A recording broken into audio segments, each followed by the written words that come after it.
बक्सर में आखिरी चरण में लोकसभा के चुनाव हैं और एनडीए ने अभी मिथिलेश तिवारी को अपना प्रत्याशी घोषित किया है और जो इंडी गठबंधन है उसके तरफ से संभवतः सुधाकर सिंह हैं।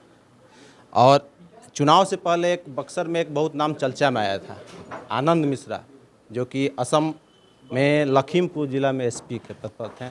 और चर्चा ये आया कि एनडीए के संभवतः ये उम्मीदवार होने वाले हैं। काफ़ी चर्चा चला और अभी भी पूरे लोकसभा क्षेत्र में चर्चा का विषय बना हुआ है आनंद मिश्रा की दावेदारी। और अभी हमारे साथ बैठे हुए हैं एक्स आईपीएस अधिकारी आनंद मिश्रा जी और संभवतः ये चुनाव लड़ने वाले हैं। सर पहले ही बताइए आप चुनाव लड़ रहे हैं। देखिए, इसके लिए मैं अपनी तैयारी पूरी रख रहा हूँ, है ना।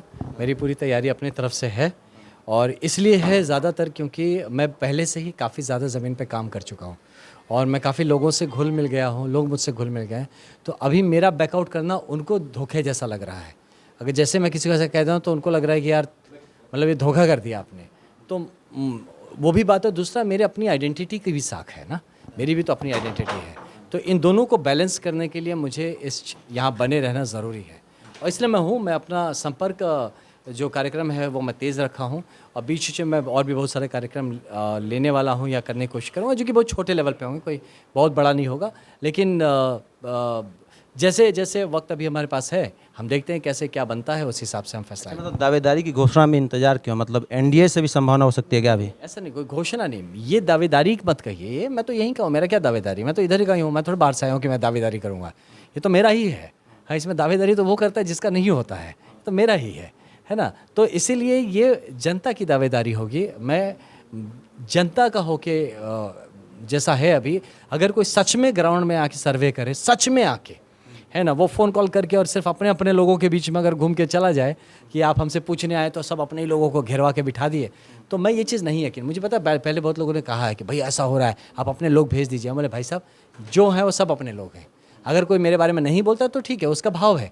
मैं ऑर्गेनिक आदमी हूँ, मुझसे ये प्रपंच नहीं होता है, तो मैं उस हिसाब से यहाँ पे हूँ और देखते हैं आगे जैसा दिन आता रहेगा, लेकिन मैं यहीं पे हूँ और यहीं पे रहूँगा। अच्छा, बतौर आईपीएस भी तो आप एक लोक सेवा में ही थे, तो फिर ऐसे क्या आन पड़ी कि आपको एक ब्यूरोक्रेसी को छोड़कर आपको राजनीति में आना पड़ा? जी बिल्कुल, आप एकदम सही कहा, है ना। मैं एक कैटेगरी चीज़ में था, ठीक है ना। वहाँ पे क्या था, पूरा जनसेवा का प्रयोजन था और काफ़ी अधिकार के साथ था, प्रोटेक्शन के साथ था। उसका एक अपना महत्व है, एक अपना तरीका है, लेकिन ये भी जनसेवा है। इसको मैं A+ बोलता हूँ, ठीक है। तो वो A था, ये A+ है। A+ में क्या है, आपका प्लेटफॉर्म बहुत बड़ा है, आपका जो जितने तरह की चीज़ें आप डील करते हैं वो बहुत ही विभिन्न है। इसका इतना बड़ा दायरा है कि आप ये समाते नहीं समा पाएंगे, है ना। तो इसीलिए मैं सोचा कि जब एक ज़िंदगी मिली है, ये ज़िंदगी जाने कब ख़त्म हो जाए, तो इस ज़िंदगी में जितना बड़ा दायरा हम हासिल कर सके, जितने ज़्यादा लोगों से मिल सके, जितने ज़्यादा लोगों की ज़िंदगियाँ हम टच कर सके, तो इसीलिए मुझे लगा कि ये प्लेटफॉर्म ही वो प्लेटफॉर्म है जो कहीं ना कहीं वो आत्मसंतुष्टि देगा कि मैं ज़्यादा से ज़्यादा लोगों की ज़िंदगियों को टच कर सका हूँ।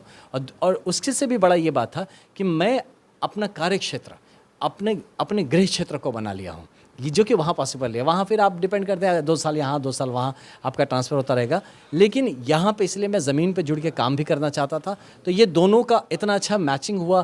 प्लस एक ऐसा हुआ कि मेरे मन में भी वो ख्याल आया इस तरह से कि नहीं यार, ये धरती पुकार रही है अब। तो इस पुकार को सुन के मुझे लगा कि अगर मिट्टी ने आपको पुकार लिया और उसके बाद भी हम नहीं गए तो फिर इतिहास हमें माफ़ नहीं करेगा, तो इसलिए मैं आ गया। अच्छा, खासकर भारत की राजनीति में और उसमें भी खासकर पूर्वांचल की राजनीति में जाति का एक अपना अलग महत्व है, आप माने या ना माने। तो क्या लगता है कि आपको जाति, मतलब आपके लिए महत्व रखता है जाति? देखिए, जाति एक सच्चाई है, ये हम नहीं झुठला सकते हैं, बट जाति को पॉलिटिकली कितना यूज़ करना चाहिए इस पे मैं डिबेट ज़रूर कर सकता हूँ, जो कि मैं सही नहीं मानता हूँ पर्सनल लेवल पे। क्योंकि पॉलिटिक्स विकास की बातों पे होनी चाहिए। हमें कुछ समझ में नहीं आया तो हम आपकी जाति मेरी जाति लेके लड़ के पब्लिक को बेवकूफ़ बना दिए। ये नहीं किए कि आपने क्या विकास किया, आपके विजन क्या है, आप क्या कर सकते हैं, आपकी क्षमता क्या है, आपकी कार्यशैली क्या है, इस पे बात करिए, तब आप नेता बनने की बात करिए। जब आदमी के पास ये सब टॉपिक नहीं होगा तो वो जाति की बात उठाने लगेगा, उसको तो बरगलाना है। और देखिए, जाति एक जज्बात है, ये सच है, इसको मानना पड़ेगा, जाति एक जज्बात है। तो लोगों को जज्बात से आप खेल जाइए, तो ये तो मुझे लगता है कि ये एक नेता के गुण नहीं है, ये तो कहीं ना कहीं यू नो ये एक आप किसी को धोखा देने वाली बात हो जाती है। इसलिए मैं जाति की राजनीति पे यकीन नहीं रखता हूँ, लेकिन फिर भी कहूँगा जाति एक जज्बात है और जो एक स्ट्रॉन्ग जज्बात है, तो उसको उसी तरह से यूज़ करना चाहिए। अच्छा, इस चुनाव में लोकल और बाहरी का मुद्दा बहुत उछल रहा है, आप इस मुद्दे को कितना? नहीं, ये मुद्दा देखिए इसलिए उछल रहा है कि आपको भी समझना होगा कि वही जज्बात वाली बात है ना, कि अपना घर का बच्चा है, आपकी बात समझता है, आपने मतलब आपके संग एक लगाव है, जुड़ाव है, तो हर आदमी चाहेगा कि मेरे घर की अगर संपत्ति है या मेरे घर के कोई काम है या मेरे घर की कोई तकलीफ़ है या खुशियाँ हैं, वो घर में शेयर हो। पड़ोसी आके शेयर कर ले या दूसरे मोहल्ले से कोई शेयर कर ले तो थोड़ा अजीब लगेगा, तो उसी को बड़े लेवल पे देखिए तो वही है यहाँ पे। मैं भी मानता हूँ कि क्षेत्रीय लोगों को अगर आप मौका नहीं देंगे लीडरशिप का, तो ये एक तरह का तौहीन भी है, और वहाँ पे के जो क्षेत्रीय लोकल लोग हैं तो उनमें भी एक हीन भावना आने लगती है, क्या हमें क्षमता नहीं है।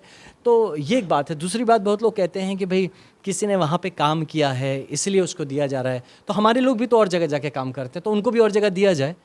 दोनों तरफ से होना चाहिए ना, एक तरफा क्यों हो रहा है ये? बक्सर के लोगों को कहीं और बना दीजिए एमपी, हमको क्या कौन बोलता है? हमारे भाई लोग को जाइए, आपको कल को कहीं और का एमपी एमएलए कुछ भी बना दिया जाए, हमें उसमें भी खुशी है कि चलो भाई बराबरी का सौदा है, एक तरफा नहीं है। तो यही बात है। सोशल मीडिया पे तो तमाम प्रकार की चर्चाएं चल रही हैं, बहुत सारी चीज़ें आपके समर्थन में भी चल रही हैं। जहां बाहरी और ये लोकल का बात आ रहा है, तो एक और बात छन के आ रहा है कि शायद आप भी आप असल में वोटर कहाँ के हैं? हम वोटर बक्सर के हैं। बक्सर के हैं। लोग बताया जा रहा है कि वो लोग कहा भैया ऐसे कैसे होता है? लोग जो बता दें, मुसाफिरगंज का मेरा वोटर कार्ड है, क्या बोलते हो भैया, कुछ ही बोलते हो। अच्छा ठीक है, आपने तो क्षेत्र को देखा ही है, आपके अनुसार क्षेत्र में अभी क्या क्या समस्याएं आपको दिख रही हैं, और आपके जो पिछले जितने लोक सेवक रहे हैं, जितने नेता रहे हैं, उन्होंने उसमें क्या क्या काम किया और क्या क्या नहीं किया? देखिए, मैं मानता हूँ कि जिससे जितना बन पाया उसने उतना किया। अब उस पर चर्चा हो सकती है कि किससे कितना बन पाया, कौन कितना कर सकता था, वो अलग बात है, बट जिससे जितना बन पाया उसने किया। जब भारत विकास हो रहा है तो बक्सर भी उसमें विकास होगा। लेकिन कहीं होता है ना कि एक ट्रेन चलती है तो सारे डिब्बे चलते हैं, एक डिब्बा लास्ट डिब्बा होता है, तो बक्सर कहीं ना कहीं लास्ट डिब्बा में है। और समहाउ, लेकिन ये एग्जाम्पल भी गलत हुआ क्योंकि स्पीड तो लास्ट डिब्बा की भी बराबर होती है, यहाँ स्पीड वो नहीं पकड़ पा रहा है बक्सर, तो ये एक कमी मुझे महसूस होती है। दूसरा कि अवसर की कमी है। आप यहाँ कुछ भी करें, आप अच्छी पत्रकारिता करनी चाहिए, बक्सर में अवसर नहीं है आपके पास, है ना। कुछ भी आप अच्छा करना चाहिए, बड़ा करना चाहिए, आपके पास अवसर नहीं है। आपके लिए उतना बढ़िया अच्छा स्टूडियो नहीं है बक्सर में जिस पे आप अपना काम कर सकें। और ये छोटी बात बता रहा हूँ, छोटी मतलब कि एक इंडिविजुअल बात बता रहा हूँ। तो आप किसी भी, आप अच्छा एजुकेशन चाहिए, नहीं है आपके पास। अच्छा हेल्थ चाहिए, आप नहीं कर सकते हैं। आप इंफ्रास्ट्रक्चर के बारे में, आप अच्छे रोड चाहिए, आपके पास नहीं है। जाके देखिए कैसे कैसे जाम लगते हैं, क्या लगते हैं।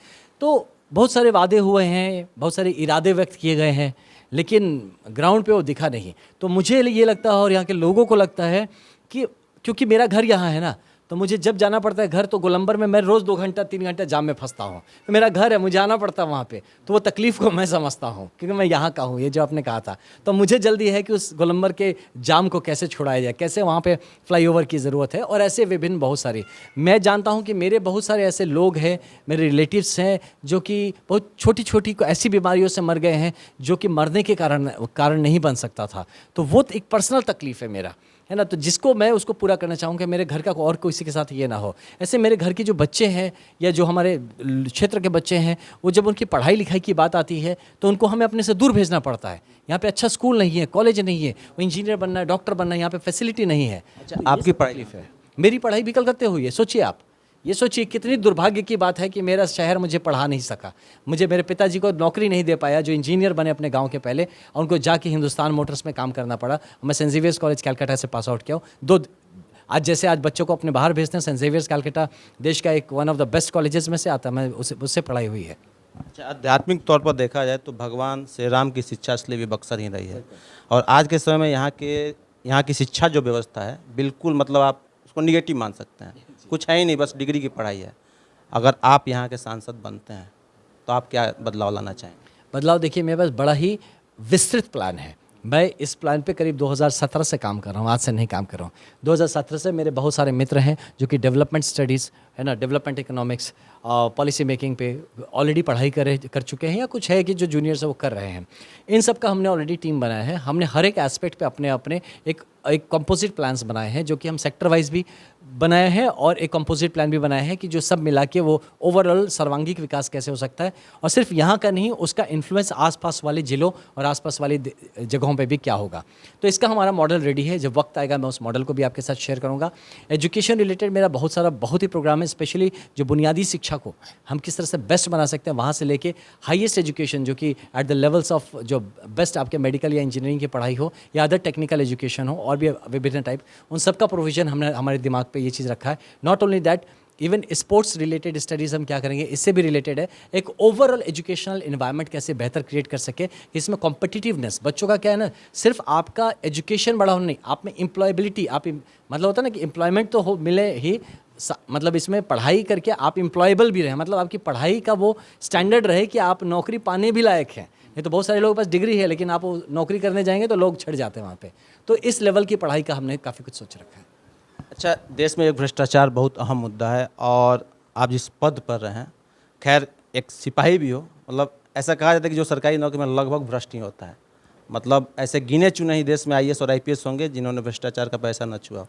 क्या आपने कभी वेतन के अलावा कोई एक पैसा भी छुआ है? वो जो गिने चुने आईपीएस अफसर है ना, वही हूँ मैं। हमेशा बोला हूँ और मेरे आपके इसके माध्यम से मेरे जितने भाई लोग मुझे जानते हैं वो सब जानेंगे, मैं हमेशा एक बात बोला हूँ कि अपने वर्दी पे खून के अलावा दूसरा दाग नहीं लगने दूंगा और नहीं लगने दिया है। तो इसलिए ये एक ऐसे परिवार से आता हूँ, एक ऐसे संस्कार से आता हूँ कि अगर वेतन के अलावा मैं ना एक छोटा सा पेंसिल एक बार गलती से घर पे आ गया था, माँ ने चप्पल मारा था बचपन में, तब से होश ठीक हो गया। उठाया नहीं था मैं, गलती से आया था कि भाई कोई ऐसा चीज़ घर पे नहीं लाना है जिस पे आपका हार्ड अर्न ना हो, आपका अधिकार ना हो। तो इसलिए आप ये यकीन रख सकते हैं, आप पता लगा सकते हैं कहीं भी जाके कि मैंने जब भी काम किया है अपने जज्बात से काम किया है और पूर्ण ईमानदारी से काम किया है।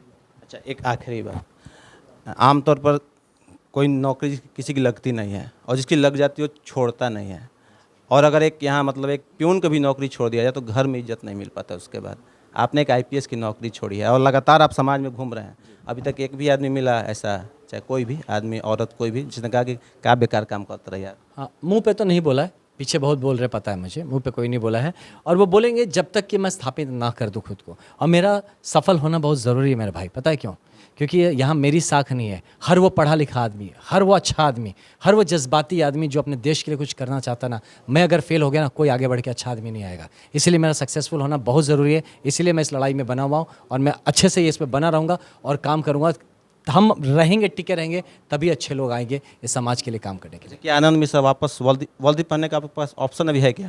नहीं, देखिए ऑप्शन अगर एक्सप्लोर करने के ये सोच भी नहीं है मेरे पास, मैं सोच भी नहीं रहा हूँ। जो चीज़ आप छोड़ के आगे बढ़ गए ना, ये इतिहास जो होता है वापस आप घूम के वक्त में पीछे नहीं जा सकते। जो छूट गया वो छूट गया। मैं इस देश की में इस क्षेत्र और इस बिहार और इस देश के भविष्य में ही अपना भविष्य तलाश रहा हूँ। मैं अपने भूत में अपना भविष्य नहीं तलाश रहा हूँ।